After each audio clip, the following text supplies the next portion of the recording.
KVR രാമകൃഷ്ണന്റെ ആത്മകഥ കനൽ ചുവടുകൾ. പ്രൊഫസർ KVRന്റെ കനൽ ചുവടുകൾ എന്ന ആത്മകഥയുടെ പ്രകാശനമാണ്. അത് ചെയ്യുന്നതിനായി ഉന്നത വിദ്യാഭ്യാസ വകുപ്പ് മന്ത്രി പ്രൊഫസർ ആർ ബിന്ദുവിനെ സ്നേഹാദരങ്ങളോടെ ബഹുമാനത്തോടെ വേദിയിലേക്ക് ക്ഷണിക്കുന്നു. പുസ്തകം സ്വീകരിക്കുന്നതിനായി പ്രൊഫസർ ചന്ദ്രമണിയെ സ്നേഹാദരങ്ങളോടെ ക്ഷണിക്കുന്നു.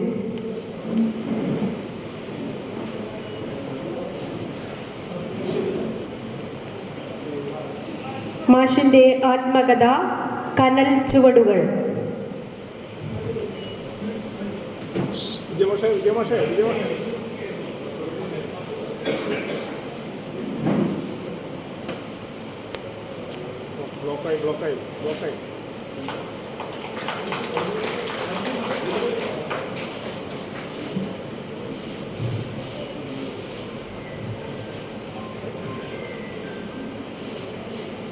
ഒപ്പം തന്നെ ഗ്രീൻ ബുക്സിൻ്റെ ഒരു സ്നേഹാദരം അത് നൽകുന്നതിനായി EK നരേന്ദ്രൻ സാറിനെയും ഡോക്ടർ V ശോഭയെയും സ്നേഹത്തോടെ ക്ഷണിക്കുന്നു.